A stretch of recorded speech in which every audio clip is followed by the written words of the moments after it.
First at 4, a deadly plane crash near Lansing. What the single-engine plane was doing just before the crash, and there are survivors.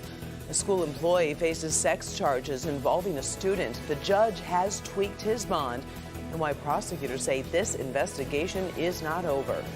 And let's take a look outside. Many of you have seen light showers today, so when will the rain move away? We'll have your forecast, plus Paula Tutman is live. Hi there, the devil is out of the details as Detroit prepares to celebrate its second annual Just Halloween. And they've got some really great stuff coming up. I'll tell you, these stories and more are happening right now on Local 4. First at 4.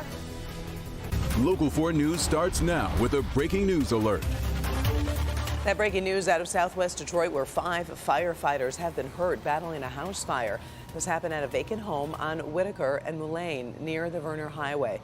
The fire department says the upper level of that house collapsed after firefighters went in.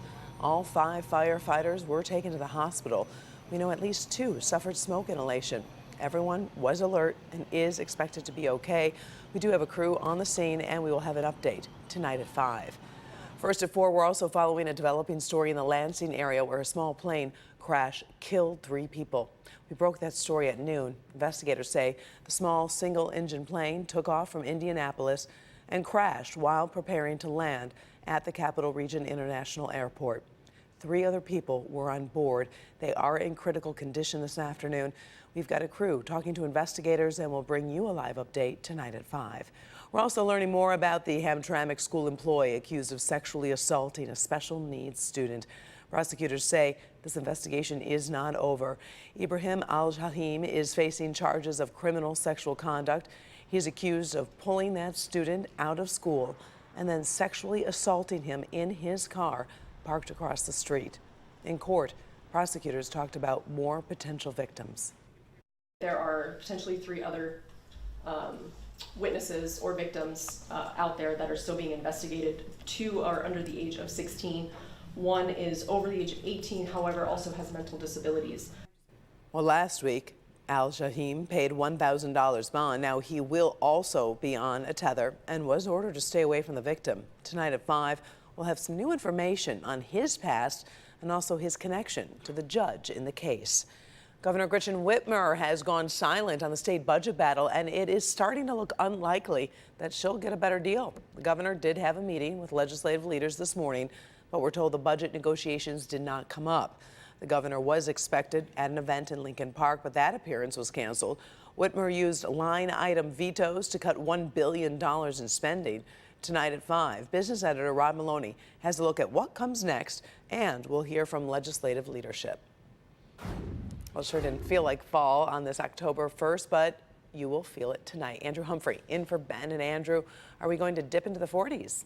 Karen, it will be getting that chilly later on tonight, so yes, grab a blanket before going to bed. Make sure the kids stay warm as well. Now, the good news is, on 4 Live radar, not much in terms of steady rain. There might be a little bit of mist or drizzle that's still out there, but it is slowly but surely getting drier. More clouds off to our west and to our south. This moisture is trying to stream in here from Missouri, but I think it's simply too far away. So I think it remains mostly cloudy as we go through the rest of this afternoon into this evening. Clouds are thin enough where, yes, you can see some sunshine getting down on the city of Detroit and also in your area.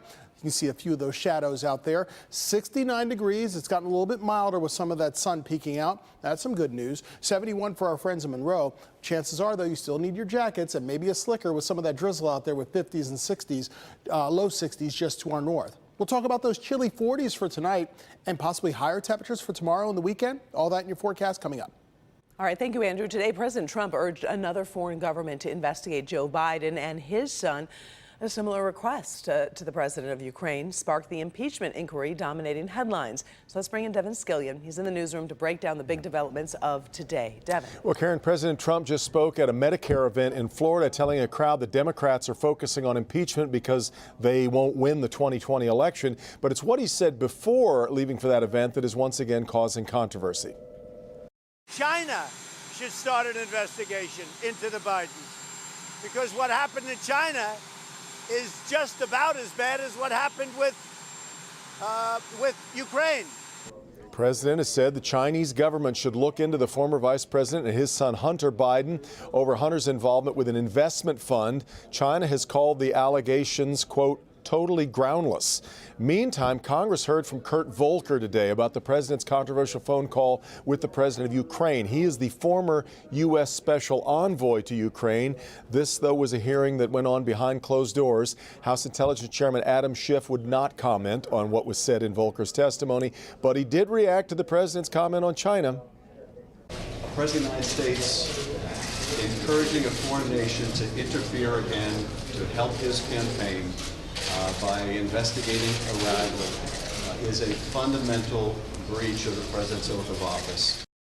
We do have to note here again, there is no evidence of wrongdoing by either Biden in China or Ukraine thus far. In a statement today, Joe Biden's campaign said the president is, and this was their phrase for it, desperately clutching for conspiracy theories that have been debunked, end of quote. We'll be following this story, which of course continues to develop by the hour, and we'll have an update coming up here at 5. Karen, back to you. All right, thank you, Devin. First at 4, we're also tracking stories making headlines around the world. In Paris, 4 people are dead after a knife attack at the city's police headquarters. That's right across the street from Notre Dame. The attacker was shot and killed by police. We're told he had worked at the headquarters as a technology administrator for more than 20 years. Police aren't sure why he stabbed his co-workers and have been searching the attacker's home. Right now, this is described as a homicide investigation, not terrorism. In London, climate change activists painted a government building red to draw attention to their cause. Activists drove up to the British Treasury in a fire engine, sprayed scarlet liquid onto that building, and at one point losing control of the hose. Police said they arrested 4 people on suspicion of criminal damage. History of Halloween in Detroit has been one of the most remarkable success stories over the past 20 years. For the second year in a row, Mayor Mike Duggan is gearing up for haunted parks and trick-or-treating instead of worrying about what could go wrong. Paula Tutman is live this afternoon with the story of this holiday turnaround, and this is always such great news, Paula. Yeah, it is. And you know what, Karen, there's got to be some year where we actually stop talking about what used to be. This year isn't it. People still remember very vividly. I certainly remember my first year here doing live shots from for around the world as buildings around me burned. That's not the case anymore. It seems to really be in our rear view mirror, and it is exciting. The Cooks can remember when children went door to door in Detroit for Halloween. My husband and I would put all these little toys on the porch, and he'd make all the little kids press the buttons, and they loved it.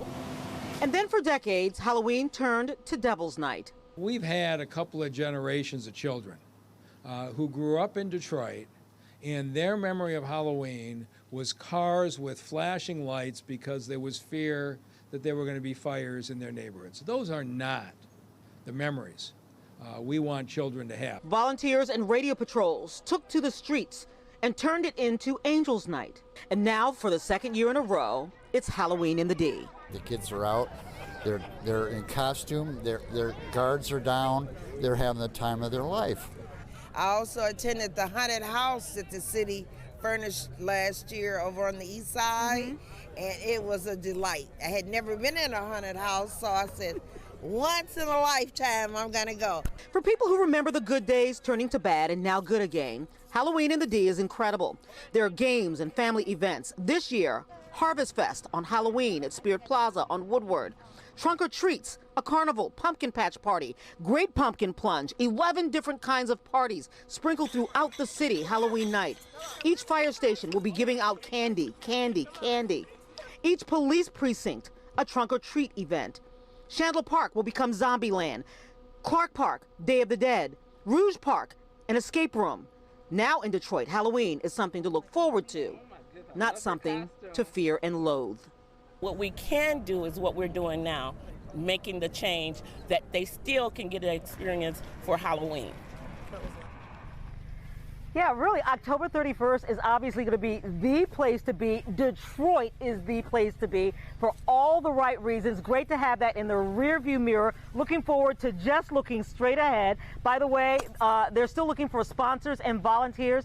You don't have to be from Detroit to volunteer to help make this a great success. Karen? You know, Paula, what I love about this story is it really brings all generations together. You talk about the cooks in the beginning, and they're kind of reliving their Halloween, and then you've got the little kids who are just making memories, right? Yeah, absolutely. And it's such a different vibe. People are excited instead of afraid. It's really great. It really is something to be very proud of. We appreciate it. Lots of activities, and we'll have those posted for you on clickondetroit.com. Thanks, Paula. Still ahead, first at 4, Cedar Point means summer fun for many Metro Detroiters. Today, we are hearing about a big business deal connected to the amusement park. But first, let's check in with Dr. McGeorge. Well, Karen, in Good Health, we're talking about classroom conflict. The one thing you should definitely do if your child doesn't get along with the teacher, and a warning about getting too involved. But first, are you throwing away free money? A new survey says many people are, and it says one generation is the most careless. How you can stop making that mistake next.